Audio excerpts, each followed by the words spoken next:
La grimpe, l'escalade, appelez ça comme vous voulez. La seule chose qui est sûre, c'est que tout le monde en parle, tout le monde a décidé de s'y mettre, ou du moins d'essayer. On compte maintenant déjà plus de 3 millions de grimpeurs en France, c'est 3 fois plus qu'en 2016. À tel point que ça a même commencé à envahir nos recommandations YouTube, de plus en plus, jusqu'à que je tombe moi-même sur une miniature qui sortait de l'ordinaire. Alors je me suis laissé tenter, j'ai cliqué et je suis tombé de très très haut.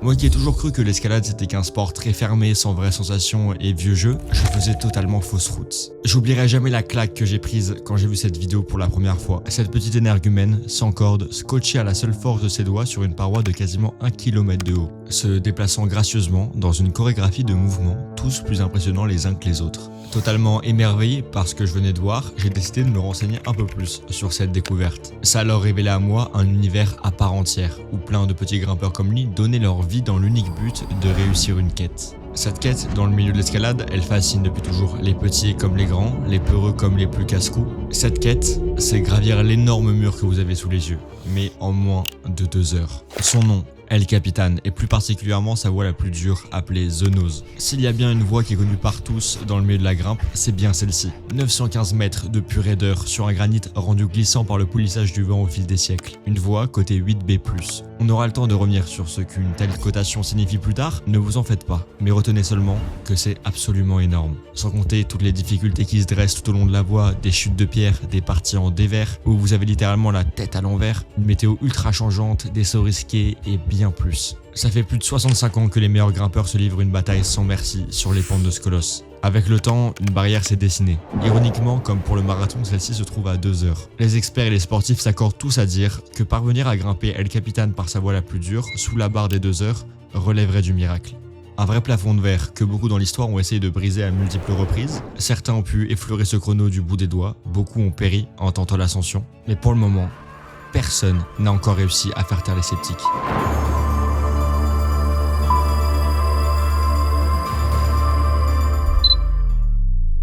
Bon, avant de vous présenter les protagonistes actuels, laissons-nous un peu de temps pour remettre les choses dans leur contexte. Au fil des décennies, les records se sont enchaînés sur la paroi mythique que représente El Capitan, jusqu'à ce qu'on arrive à la limite de ce qui était possible en 1992. Lui, c'est Hans Florin. Avec son binôme Peter Crofts, ils ont réussi à gravir la voie en 4 heures et 22 minutes. C'est un exploit pour l'époque, une référence qui allait servir de repère pour tous les prochains grimpeurs. En effet, au-delà du temps qui est stratosphérique, cette performance apporte de nouvelles techniques permettant de faire baisser le chrono encore plus. Oui, car le binôme pour réaliser ce record a pu recourir à 2 techniques. En premier, on a le simu-climbing. Cette technique encore utilisée aujourd'hui va fixer de nouvelles fondations pour le sport. En effet, les grimpeurs se relaient à tour de rôle pour fixer des attaches. Une fois ces attaches posées et reliées à des cordes, ils se servent de celles-ci pour monter plus vite. Une méthode qui permet de diviser les temps d'ascension quasiment par 2.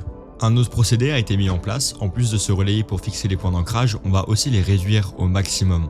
Il s'agit là d'une technique beaucoup plus risquée car en cas de chute, celle-ci sera bien plus longue et bien plus dangereuse. La référence que personne ne pensait battre mit plus de 9 ans à tomber. Nous sommes en 2001 et lors d'une saison très chargée sur The Nose, on a de nombreux records qui vont s'enchaîner.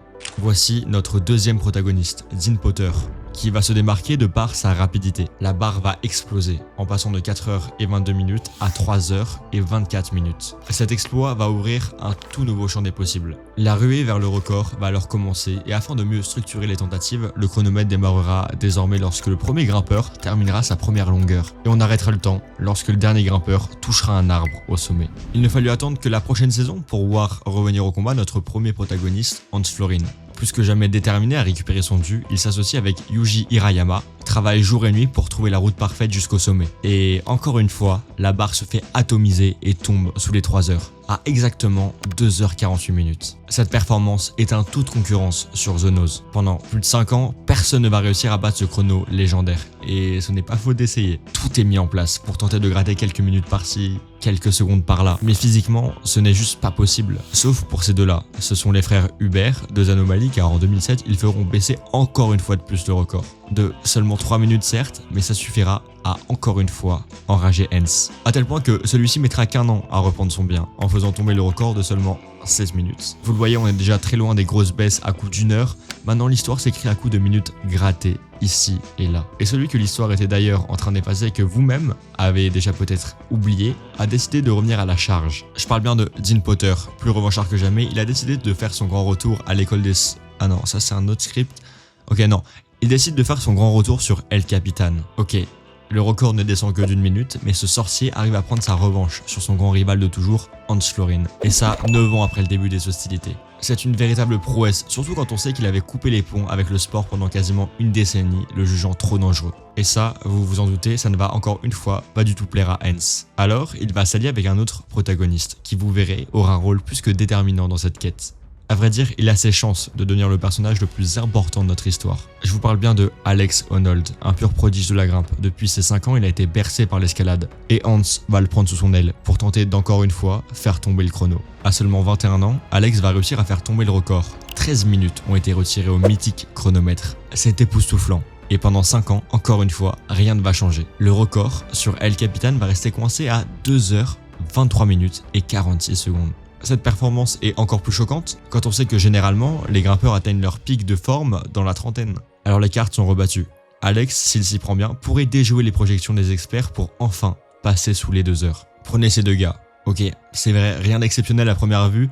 D'un côté, on a Jim Reynolds et de l'autre, Brad Gobright. Deux nouveaux protagonistes. Ils ont tous les deux décidé de passer un été dans cette petite cabane afin de tenter de battre le record. Évidemment, personne ne les prend vraiment au sérieux, mais les deux rookies, au fur et à mesure des jours, commenceront à bien s'approprier la voie. Certes, ils prennent beaucoup de risques, foncent tête baissée, mais ça marche. Minute après minute, seconde après seconde. Tout est calculé, planifié et travaillé en bas pour mieux évoluer en haut par la suite. Chaque passage est noté et discuté en aval. Et tous ces petits calculs d'optimisation ici et là, ils vont payer. Nous sommes en plein été 2017. Après 17 tentatives, le record va encore une fois tomber à 2h, 19 minutes et 44 secondes. Une performance ahurissante pour ces deux visages qu'on avait à ce moment-là encore jamais vus. Même si elle reste encore aujourd'hui jugée extrêmement dangereuse. Parce que oui, il y a un élément dont je ne vous ai pas parlé, les risques qu'ont pris ces deux grimpeurs. En effet, pour gagner du temps, les deux têtes brûlées ont divisé leur point d'ancrage au maximum. Ce qui signifie simplement que dans certains passages, s'ils chutaient, ils avaient des chances de faire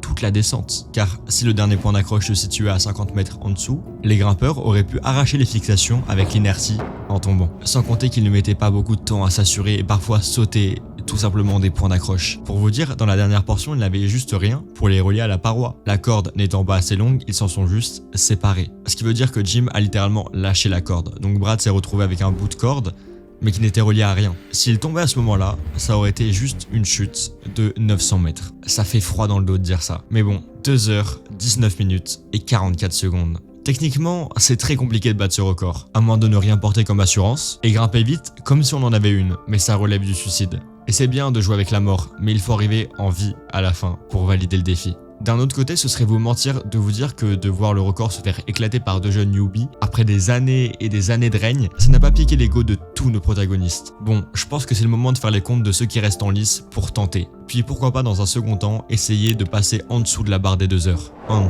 est-ce qu'il est dispo? Non. Après une chute sur El Cap, il s'est cassé les deux jambes juste quelques temps avant le record de Brad et Jim. Dean Potter, mort le 16 mai 2015 lors d'un accident de wingsuit à proximité d'El Capitan dans le parc du Yosemite. On a aussi d'autres grimpeurs que je ne vous ai pas présentés qui auraient pu concourir pour le record. Austin Howell, mais qui est malheureusement mort en Caroline du Nord après une chute de 24 mètres. Ok, sympa l'ambiance. Sinon il nous reste peut-être Tommy, un grimpeur d'exception qui a ouvert une tonne de voies sur El Capitan, mais non, père de famille. Alex Honnold, pour une revanche peut-être, aussi père de famille, avec 2 jeunes enfants à charge. Et en plus de ça, il s'est juré d'arrêter les défis trop dangereux après avoir gravi El Capitan en free solo. C'est une méthode escalade qui veut simplement dire que vous n'avez aucune attache avec la paroi. Un film et un livre sont sortis sur cet exploit, on y reviendra plus tard, ne vous en faites pas. Bon, bah étant donné que personne n'a l'air dispo, le record va donc rester comme ça jusqu'à ce que... Alex had told me a couple times, he's like, dude, you guys are sketch up there. That seems really sketchy.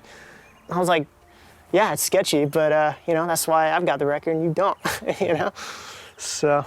Ok, là clairement, les deux rookies ont dépassé une limite. Provoquer comme ça 2 légendes de l'escalade en plus sur leur terrain, c'est audacieux. Et évidemment, à Alex et à Tommy, ça ne va pas leur plaire du tout. Même si à ce moment précis, les deux n'avaient théoriquement plus rien à prouver et ont déjà gravé des temps indécents sur plusieurs voies dans l'histoire d'El Capitan, leur ego avait été piqué une nouvelle fois et c'était certainement la fois de trop. Car leur désir de revanche ne demandait qu'une seule chose à présent, s'exprimer sur les pentes. Alors très bien, on va repartir au combat avec tout ce qui va avec. annoncer à sa famille qu'il faudra peut-être continuer la vie après cette saison sans eux. On promet encore une fois que c'est la dernière fois, même si la dernière pente, c'était aussi la dernière fois. Voilà, nous arrivons en 2017, ça fait seulement quelques jours que le record vient d'être fraîchement battu par Brad et Jim, et on se prépare déjà à essayer de le battre à nouveau. Les premiers essais n'ont rien de concluant, 4h30, évidemment en contrebas les deux rookies s'amusent bien à les voir échouer. Deuxième essai pour Tommy et Alex, les choses ne changent pas vraiment. C'est quoi le problème avec eux?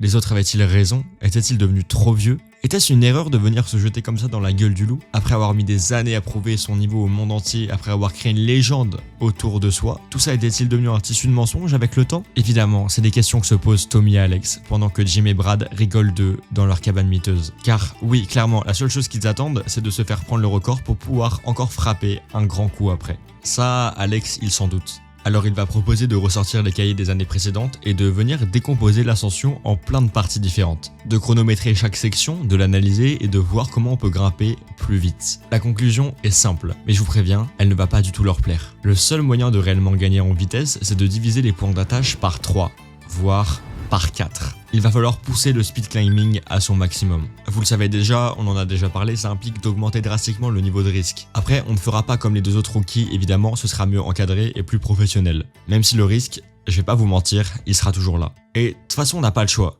Alors on va tenter, et ça a l'air de marcher. Les prochains essais sont de plus en plus concluants. On arrive à gagner de plus en plus en rythme, en coordination, mais surtout en temps. En combinant cette technique à du simu climbing, où Alex sert d'ouvreur, en partant devant, il fixe les cordes à des points d'ancrage et Tommy n'a qu'à se servir de son bloqueur poignet lié à un étrier et assuré à un gris-gris pour grimper rapidement. Ok, je sais, ça fait beaucoup de termes techniques, mais il s'agit simplement d'un système que portent les grimpeurs sur leur baudrier. Je vais vous expliquer de quoi il s'agit exactement car on voit cette technique de grimpe sur beaucoup de vidéos, mais personne n'explique jamais clairement comment cela fonctionne. Alors en premier, on a le bloqueur poignet. Il s'agit, comme son nom l'indique, d'une poignée reliée directement à la corde. Vous pouvez le monter et quand vous appuyez sur le cran de blocage, cela vous fera une prise pour vous hisser. En combo avec cet outil, bien sûr un étrier. Accordé avec le bloqueur poignet, cela fera un excellent petit marchepied artificiel, idéal pour gravir des portions de corde à toute allure. Le dernier et pas des moindres, il s'agit du célèbre gris-gris. Vu qu'on n'a pas de pareur qui pourra tirer sur la corde en cas de chute pour faire contrepoids, il faut remplacer ça par un outil.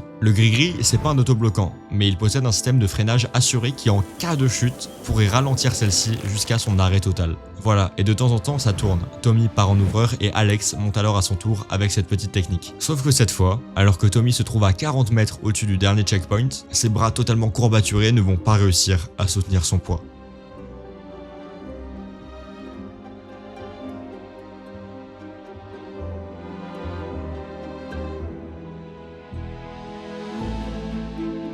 Ce ne sera pas la seule chute. Alex, qui n'était jusqu'alors encore jamais tombé sur El Capitan, va chuter 2 fois pendant toute la partie des essais. D'ailleurs, en parlant de ces essais, ils ne sont pas aussi bons qu'on aurait pu l'espérer. Et c'est vrai, cette situation ne fait que régaler les deux jeunes des forêts qui savourent goulûment chaque échec de leurs rivaux. La fin de la saison approche, et si on ne bat pas le record maintenant, il faudra attendre jusqu'à l'été prochain pour continuer les tentatives. C'est un échec, alors tant pis, plions bagages, et comme on dit, ils n'ont pas perdu la bataille tant qu'ils n'ont pas abandonné. Et autant le prendre comme une retraite stratégique, même si devoir renoncer à son but pour une année entière, c'est tout sauf facile. Encore plus pour des têtes brûlées comme eux qui ne veulent réfléchir que sur les pentes. La tâche est vraiment ardue, ça rappelle à Alex un moment de sa vie qu'il n'est pas prêt d'oublier du tout. J'ai entrouvert le sujet un peu plus tôt dans la vidéo, et on va maintenant se pencher sur ce passage très singulier de la vie d'Alex. Nous sommes 1 an avant de tenter le record de vitesse pour la première fois. Alex va être confronté à de grosses difficultés tant bien que dans sa vie perso que sur les pentes. Habitué à vivre seul dans son van pendant des années et des années, avec comme seule routine de se lever et de grimper, sa vie a pris un sacré tournant. Il doit maintenant composer avec une vie de famille qu'il doit sans cesse intercaler entre ses rêves. La célébrité a aussi débarqué d'un coup dans sa vie. Étant l'une des dernières légendes du free solo encore en vie, le projecteur médiatique s'est naturellement tourné vers Alex. À ce moment-là, en plus de tout le reste, il tient un projet qu'il se retient de faire depuis des années. Gravir El Capitan, mais sans aucun équipement de sécurité. Pas de corde, pas de parachute, juste ses mains et de la magnétite. C'est tout, du pur free solo. Ça fait des années que les médias le bassinent de partout avec ce défi.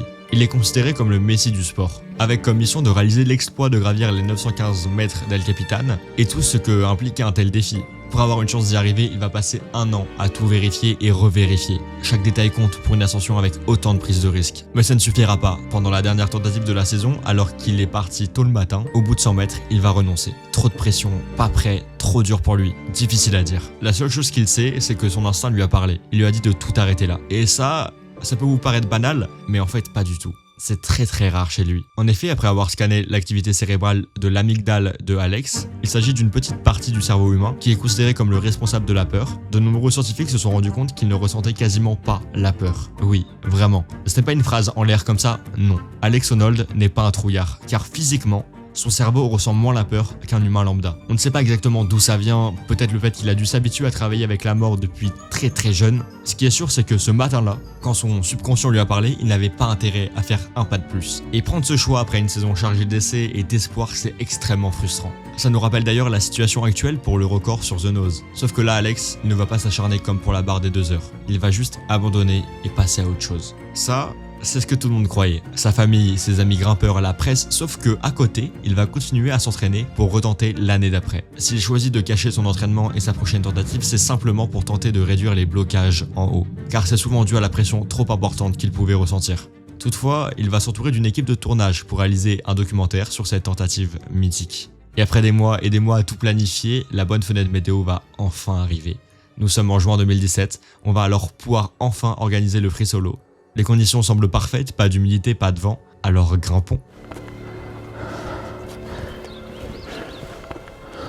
Alex mettra 3h56 pour arriver au bout de la falaise en free solo. Mais à vrai dire, le chrono n'importe peu. Ce qui compte vraiment, c'est ce que vient d'accomplir Alex, gravir la pente la plus mythique, celle qu'on qualifie de tous les noms, celle qui a fait le tour du monde dans les magazines et les revues. Il a réussi l'impensable. Vous avez devant vous l'homme qui a gravi El Capitan en free solo. Son nom va faire le tour du monde. Le film documentaire sera récompensé aux Oscars. It was a work of an army and we appreciate you in every way. Tout lui sourit, mais il va rester simple et se contentera de l'essentiel. Même si en vrai, on peut se le dire, vous avez une vraie star sous les yeux. Passez du temps avec sa famille et ses amis et évidemment, s'il n'y a pas une petite falaise dans le coin, on ira se la faire avec plaisir. Mais bon, maintenant, retour à la réalité, nous sommes en 2018, la saison va commencer, le record est toujours détenu par les deux rookies qui n'ont pas bougé de leur cabane, toujours plantés là, à attendre que leur record se fasse battre pour pouvoir essayer après d'encore faire descendre le chrono. Les mois se sont écoulés, on a eu le temps de faire beaucoup de choses, mais jamais l'idée de réussir El Capitan en moins de 2 heures ne s'est envolée. Bien au contraire, elle s'est renforcée au fil du temps, toujours de plus en plus. Et maintenant, l'envie n'a jamais été aussi présente d'en finir avec El Capitan, d'enfin prendre tous les records sur le mur. On s'entraînait partout, au Maroc, en Espagne, sur d'autres falaises du Yosemite, mais rien de mieux qu'enfin se retrouver en conditions réelles pour en découdre. Les premières tentatives sont bien plus prometteuses que l'année précédente. Chaque mètre d'ascension est réfléchi en aval, chaque prise est décidée bien avant de la prendre. Mais toutes ces micro-planifications par-ci et par-là peuvent parfois créer des confusions. Tommy et Alex vont oublier des câbles, mettront du temps à trouver le bon équipement, le bon nombre de mousquetons, de poulies, de gris-gris, etc. Et ces confusions, ça va bien amuser Gus et Jim qui resteront en contrebas toute la journée à se moquer d'Alex et Tommy. Sauf que, à force de se remettre en question, de corriger chaque couac, les chronos vont commencer à baisser de plus en plus, jusqu'à ce qu'on arrive à 2h30. Mais ça, c'était sans compter les nombreux grimpeurs qui se trouvaient sur la paroi à ce moment-là. De jour comme de nuit, ils sont là, à soit se reposer, soit à grimper péniblement. En moyenne, ils mettront 5 jours pour atteindre le sommet. Ils mettent leurs prises n'importe comment, n'hésitent pas à même parfois détacher celles de Tommy et Alex pour attacher les leurs à la place. Et ça, évidemment, quand on a déjà planifié pendant des mois la route parfaite, ça pose des problèmes. Et des moments un peu marrants aussi, où on se retrouve littéralement à taper la discute avec des grimpeurs qui sont sur leur porte à ledge. Voilà, alors on a pris quelques jours de repos, après une saison entière à ramer ou plutôt à grimper pour faire s'égrener le chrono chaque jour un peu plus, on n'a jamais été aussi proche des 2 heures. Mais avant de tenter de faire tomber la barre mythique, il est temps de prendre dans un premier temps notre revanche sur ces deux petites énergumènes qui s'étaient bien reposées sur leur laurier depuis bien trop de temps déjà. Is there a part of you guys like, I hope they get stymied? No. Yeah. I don't think so. L'ascension va commencer et le départ sera directement très rapide. Mais ce n'était sans compter les nombreux problèmes que vont devoir affronter les deux amis. À plusieurs reprises, on va être gêné par les grimpeurs restés sur la voie. Il faudra alors s'adapter car parfois les prises et les points d'attache que Alex et Tommy avaient placés avant pouvaient être bouchés ou déplacés. Et ça va créer vraiment des situations lunaires. On a deux grimpeurs qui tentent de battre un record du monde, qui doivent taper la discussion avec d'autres grimpeurs du dimanche qui viennent de se réveiller. Of course, you just get pumped. Pump it out. Oh. À tope. I told it. Yeah. Get light fix on me. On a également eu un gros problème sur des cordes. En effet, elles se sont enroulées pendant la nuit et il a fallu tout démêler pendant la tentative, ce qui a fait perdre quelques précieuses minutes à notre groupe. Mais avec de la persévérance et en continuant de grimper toujours plus vite, les deux héros arriveront à se hisser sous les yeux de leurs rivaux au sommet en 2 heures, 10 minutes et 10 secondes. Voilà, je peux enfin vous le dire, vous avez sous les yeux les deux détenteurs du record. Mais vous commencez maintenant déjà à les connaître. Vous connaissez le titre de cette vidéo, vous connaissez la miniature et l'identité de la chaîne. Ici, on raconte des histoires qui poussent le sport à son paroxysme, alors nos deux gars, ils le savent. Dans leur vie, ils ne seront plus jamais aussi prêts pour passer la barre des 2 heures. Plus jamais ils arriveront à ce point précis de leur vie où les planètes seront encore toutes alignées parfaitement pour tenter cet exploit. Ok, maintenant que cela est dit, la date de la tentative des 2 heures est annoncée. Il reste quelques jours pour tout revoir, se rassurer. Nous sommes exactement dans, vous savez, ce petit îlot de temps qui sépare un champion de son épreuve finale, d'un étudiant de son examen de semestre. Voilà, les jours passent et la pression ne fait que monter petit à petit. L'atmosphère est étrange, comme si le temps restait en suspens. Assez drôle quand on sait que c'est ce temps-là qui va être justement si important, le jour J. Et ce jour J, il approche de plus en plus, à tel point que les médias vont commencer à s'ameuter, que les gens vont commencer à en parler. Toute la famille est déjà rassemblée, nous sommes à la veille de l'ultime ascension, sauf qu'au réveil, plus rien ne sera pareil. 2 experienced climbers died when they plummeted off El Capitan in Yosemite this morning. The 2 climbers were attempting El Cap when something went horribly wrong. The climbers, identified as 46-year-old Jason Wells of Boulder, Colorado. 2 personnes sont décédées pendant la nuit. Je vous rassure, tout va bien pour nos 2 athlètes. Non. Il s'agit de Jason Wells et de Tim Klein. Ces 2 grimpeurs ont eu beaucoup moins de chance. Les témoignages affluent de toutes parts, un cri strident aurait retenti au milieu de la nuit. Suivi d'un bruit sourd, les 2 corps inanimés furent découverts quelques temps après. Cette tragédie remet en question tous les plans qui avaient mis des mois à être ficelés. Comme quoi, juste cette simple phrase, ça aurait pu être nous. Cette simple phrase-là, elle a le pouvoir de tout chambouler, d'annuler les plus grands rêves. On a beau avoir un plan, c'est au premier crochet que tout le monde déjante, disait Mike Tyson. Et à ça, j'aimerais répondre que c'est vrai, sauf pour les plus courageux qui, une fois à terre, se saisiront à nouveau de la carte qui les mène vers leurs rêves, se relèveront certes difficilement, mais se relèveront quand même. Et nos 2 grimpeurs, c'est ce qu'ils ont décidé de faire. Leurs hésitations se sont transformées en affirmations. Il faut réussir. On n'a pas le choix, il faut réussir pour Jason et Tim. Alors, ils vont remettre leur baudrier, réunir la famille, mais un peu à l'écart tout de même, pour qu'ils soient à la distance parfaite pour admirer l'ultime tentative. Dites-vous que même Hans, malgré ses 2 jambes dans le plâtre, fera le déplacement. Tout a été fait pour réussir. Maintenant, il ne reste plus qu'à transformer tout le stress et l'appréhension en un carburant qui pourra aider nos 2 héros à rester concentrés pendant toute la durée de l'ascension. Mesdames et messieurs, nous y voilà enfin. Accrochez vos ceintures, votre téléphone, votre souris, votre télécommande, peu importe. Le chrono va bientôt passer du négatif au positif. 3, 2, 1, grimpez. Ready? We are off to the races.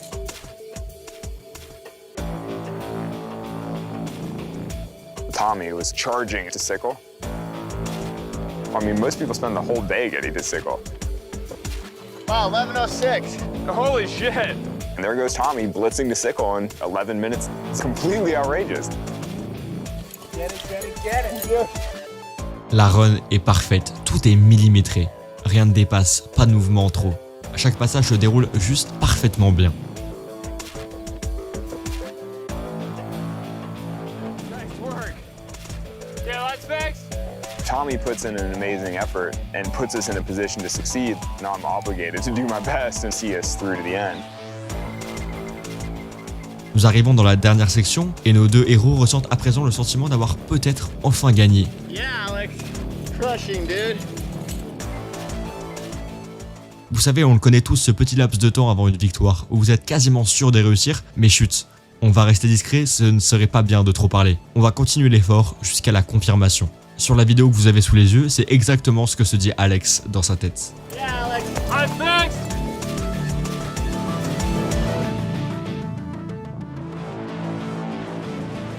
Les centaines de mètres se sont transformés en quelques dizaines, les années en quelques secondes, il ne reste plus qu'une seule longueur, et ils marqueront l'histoire à jamais.